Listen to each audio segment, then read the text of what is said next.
students, in this lecture we will study what are asymptotic notations and what are their roles in performance analysis of an algorithm.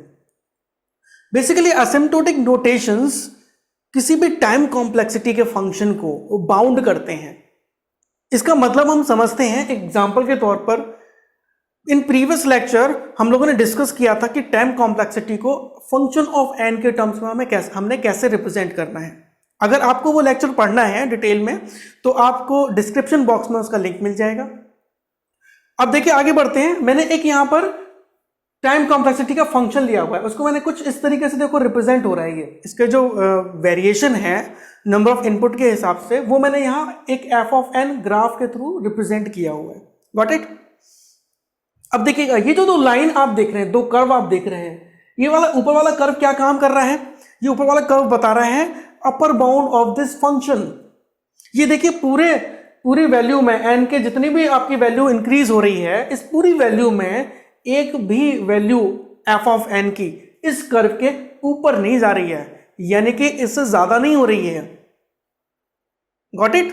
इसका मतलब क्या है कि ये जो curve है C1G ऑफ एन, ये इस एफ ऑफ एन का अपर बाउंड है. ओके. तो अगर मैं किसी भी फंक्शन की टाइम कॉम्प्लेक्सिटी को अगर C1 of G of n से रिप्रेजेंट करूं तो किसी भी केस में ये जो टाइम कॉम्प्लेक्सिटी है C1G ऑफ n इसकी एक्चुअल वैल्यू से कम नहीं हो सकती. Got it. यानी टाइम कॉम्प्लेक्सिटी बेटर ही मिलेगी आपको इस वैल्यू से हमेशा. यानी आपका जो कोड है, प्रोग्राम है, उसको रन करने में लगा हुआ टाइम कभी भी इस वैल्यू से, इस फंक्शन से ज्यादा नहीं हो सकता. तो सिंपली बोले तो this is what upper bound of function f of n. Okay. यानी ज्यादा टाइम लगेगा तो कितना लगेगा? C1G ऑफ एन के बराबर लगेगा, उससे ज्यादा नहीं लगेगा. मैक्स टू मैक्स इतना ही वैल्यू होगी. Got it. अब हम बात करते हैं ये दूसरा जो ग्राफ मैंने बनाया हुआ C2G ऑफ n. ओके. तो C2G ऑफ n क्या रिप्रेजेंट कर रहा है? ये रिप्रेजेंट कर रहा है कि ये जो f ऑफ n है ना, ये f ऑफ n है ना, इसका जो टाइम कंजम्पशन है वो कभी भी इस केस से नीचे नहीं जा रहा है, हमेशा से ज्यादा ही रहेगा टाइम कंजम्पशन. मींस ये क्या बता रहा है? ये इस फंक्शन का लोअर बाउंड बता रहा है कि इस फंक्शन की वैल्यू C2Gn से किसी भी केस में कम नहीं हो सकती. So this is what? Upper bound.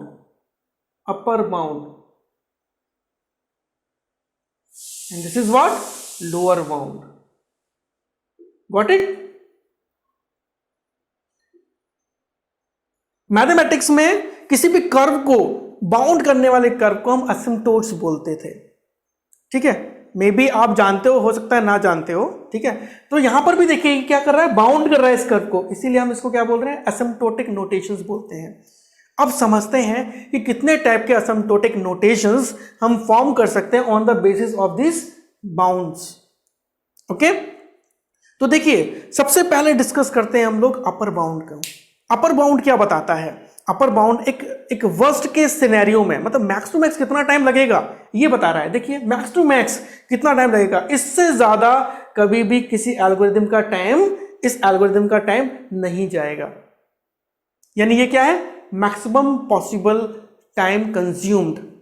और जितना ज्यादा टाइम कंज्यूम होगा उस एल्गोरिथम का परफॉर्मेंस उतना ही वर्स्ट होगा. तो this is what? This is representing worst case scenario.